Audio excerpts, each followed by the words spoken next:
Nako naman, pakulay sa live ni Carla, naging issue. Ay nako, kapag kainggit yung namumuo or namumuno sa puso ng tao, talagang walang makitang maganda. Imbis na maging masaya para kay Carla, para sa pamilya, binigyan ng ibang ginawang issue pa. Ay, salamat po sa pakulay. Sobrang dami po. Thank you so much po sa inyong lahat. Yan po, mababash na naman po ako nito. Yun nga po. Nabash po ako dahil po, tawag po niyan. Bakit daw po, sa akin is madami pong nagpapalipad, madami pong nagpapakulay. Samantalang hindi man daw po ako nag-charity. Hello, sorry na po. Hindi ka bibig. Nabasa ko, may nakita ko akong reels tawag niyan, nireactionan po ako ng isang reactor. Nakakayak mo naman tuloy. Hindi ko na po. Don't mind na lang. Hi Wow Life, another video, another share guys, another POV. So ngayon guys, magbibigay tayo ng point of view sa isang live ni Carla kung saan ay naging emotional siya dahil sa ang dami niyang palipad. Pero dahil sa dami niyang palipad, nababash din siya. Ay. Pero syempre guys, bago ang lahat, don't forget to support and subscribe Kuya Val Santos Matubang at na vlog, Kalinga Prab. At sa lahat ng Team Kalingap, syempre guys, maraming salamat sa support at pagmamahal nyo sa aming mga Kalingap reactors. Anyways, sa mga nagtatanong kung anong lip tint ko, ito lang po yun guys. Yan, for only 30 pesos is. So ngayon, this is my first time actually na makapagbigay ng reaction tungkol kay Carla. Si Carla isa to sa mga pinaka inaabangan na Kalingap Angel sa Kalingap, syempre. Isa to sa mga pinaka sikat ngayon. And syempre, maraming salamat kay Kalingap Rab dahil talagang pinayagan na siya sa wakas magkaroon ng sariling channel. O, diba? Ang galing. So, kung saan makapag-upload na siya and makapag-live na siya. So, ngayon, nagiging issue ng mga inggit. Wala namang ibang mga magi-issue patungkol sa palipad. Yung mga tao lang ding inggit. Diba? Medyo sumakit ang bangs ng ibang mga bashers dahil daw bakit ang daming palipad kay Carla na hindi naman daw nag-charity. Unang-una, wala pa pong kakayahan si Carlang charity kasi bago pa po. And actually, meron ako mga nakikitang video na namimigay talaga din si Carla ng mga groceries. Although hindi man yung nagcha-charity din siya in her own ways. Hindi yung katulad nila Kalinga Prab na nagpapabahay. Siya namamahagi siya ng blessing sa mga kapitbahay, sa mga taong nasa barangay nila, yung mga taong syempre ng mga nangangailangan. And actually, naging emotional na naman siya doon kasi syempre noon naalala niya na isa siya sa mga katulad ng ganong situation, and then ngayon, thanks God, thanks sa Kalingap dahil nabago talaga ng bonggang-bongga ang buhay niya. So, sobrang nagiging emotional, sobrang nagiging thankful siya sa pagkakataong sa wakas, siya naman ang namamahagi ngayon. Congratulations Carla, because hindi lang ikaw maganda, kundi pati yung puso mo ay ang ganda. You are beautiful inside and out, ika nga. So ngayon guys, bakit ba nagiging issue ang palipad?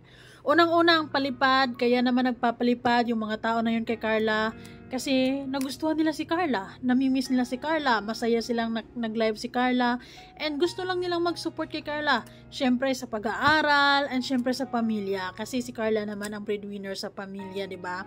Although may nanay at tatay siya, pero syempre mahirap din ang sitwasyon, so malaking tulong talaga yung mga palipad na yan, at saka yung paminsan-minsan lang din naman siya nagla-live. So talagang namimiss siya talaga ng mga viewers niya. And din yung mga supporters niya talagang bilang pasasalamat or to give back. Nagpapakulay sila sa live ni Carla. And ang saya-saya. Ang saya-saya ng mga Solid Carla supporters. Unlike sa mga inggit, sa mga bashers ni Carla, hindi na talaga maiwasan na may bashers ito kasi sikat na rin naman talaga to dito sa Kalingap. Isa to sa mga pinakaabangan, isa to sa mga big tree ni Kalingap Rab dito sa Kalingap, no? So guys, wag nang, para sa akin wag nang gawing issue yung pagpapalipad nila kay Carla. Kasi yung mga taong nagpapalipad para kay Carla, super happy sila, masayang masaya sila na they're able to share the blessings for Carla. And syempre Carla is doing the same thing, di ba? Kumbaga, nag-share din siya ng blessings, syempre, sa kapatid niya, sa pamilya niya, 'di ba? Yung gastusin nila sa araw-araw, malaking bagay po 'yon. At sa sinabing magcha-charity, sa abot ng makakaya niya, namamahagi din po talaga siya. Yung pagpapakulay na 'yon gawin na lang nating maging masaya na lang tayo sa kanya na may mga taong umakap, may mga taong talagang sumusuporta sa kanya. And for sure si Kalingap Rab is so proud of seeing Carla na she's able to gain confidence to diba, to face sa camera and para makipag-usap sa atin, kasi I know Carla na talagang mahiyain siya. Maganda siya, no question sa pagiging maganda, pero talagang mahiyain, medyo awkward pa siya sa camera. And then until now, unti-unti na niyang na overcome yung ganitong pakiramdam. And I'm so happy for her na nagawa na niyang mag-live, because I think this is a big step para din niya yung confidence niya sa sarili niya, 'di ba? Yung pakikipag-usap sa mga viewers niya, pakikipagkamustahan sa atin, kwentuhan, ganon. And sa live niya na yon, maraming naging masaya, maraming naging naka-appreciate kay Carla, kaya sila nagpapalipad. Pero ewan ko ba kung sino pa yung hindi nagpapalipad, kung sino pa yung walang ambag, sila pa yung andaming duda, andaming dada, andaming sinasabi na para lang masaktan si Carla. Carla, ay nako, wag mo nang pansinin ang mga bashers mo. Smile and continue what you are doing now, because if Kalingap Rab is rooting for you, we are rooting for you too. Kaming mga nanonood sa'yo, mga solid Carla supporters, Jomcar supporters, masayang masaya kung ano mang meron kayo ngayon, meron ka ngayon. So keep it up. Mga bashers, talagang palamuti lang yan. Hindi na yan maiiwasan na may mamuna or merong may masabi lang. Wala kang ginawang masama sa live mo, hindi ka nanghingi. Actually, tamang pakipagpintuhan ka lang, pero talagang you're just too blessed because you have these people na talagang inaalala nila yung sitwasyon mo, kung paano din sila makakatulong. At sa tingin nila, itong pagpapalipad, yung pagpapakulay nila tuwing nagla-live ka is malaking tulong, kaya ginagawa nila. 'Di ba? So, maraming salamat dahil yung mga tao na yun is, kumbaga hindi nagbabago. Since day 1 until ngayon, ay yung suporta nila kay Carla is solid pa din. Kaya naman doon din kumukuha ng lakas ng loob si Carla sa mga taong naniniwala sa kanya. Syempre, 'di ba? Ayun. So, sa mga taong nagdududa at nag-iisip kung paano ginastos ni Carla yung mga palipad niya, hindi na yun problema dapat, hindi na yun natin pinoproblema dapat ay maging masaya nga tayo para sa kanya because she's earning now, 'di ba? Kumbaga naibsan yung kahirapan na nararamdaman ng pamilya nila ngayon through dahil sa Kalingap. Syempre mas lalo na ngayong meron siyang sariling channel. So hindi nga issue kay Kalingap Rab, 'di ba?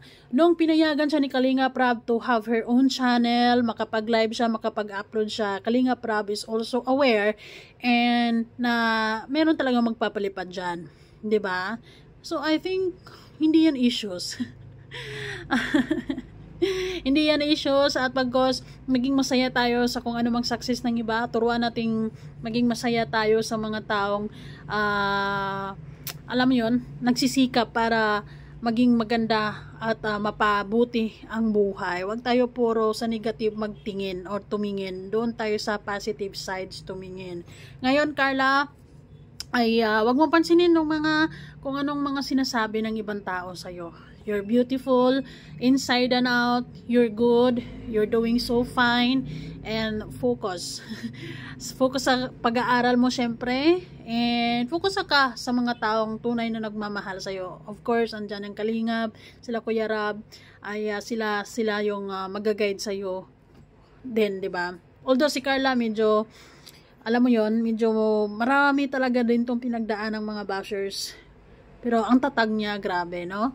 Anyways, wag kang mag-alala, Carla. Enjoy every blessings, enjoy every palipad na meron ka at ibinibigay sa'yo because it's for you. It's a big blessing and enjoy it. Binigay nila yan sa'yo para sa'yo. Sa mga nag-iintriga, sa mga nagiging, sa mga namumblema about it, it's their problem. It's not yours anymore. It's not, hindi na yon para isipin mo pa. Diba? So, enjoy and love what you have now or kung anong ginagawa mo ngayon. So, I think magaling ka naman ng mag-vlog. So, keep it up. Stay happy. Smile.